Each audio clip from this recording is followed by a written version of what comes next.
بسم اللہ الرحمن الرحیم۔ ناظرین، آپ کو بریکنگ نیوز سے آگاہ کرتے چلیں کہ اسلام آباد سمیت پنجاب، خیبر پختونخوا اور بلوچستان کے مختلف شہروں میں زلزلے کے جھٹکے محسوس کیے گئے ہیں۔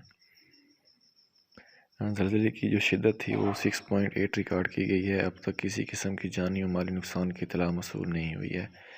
صوبائی disaster management authority Khyber Pakhtunkhwa کے مطابق محکمہ موسمیات نے بتایا کہ زلزلے کی جو گہرائی تھی وہ 180 کلومیٹر زیر زمین تھی اور اس کی جو شدت ریکارڈ کی گئی ہے وہ 6.8 تھی۔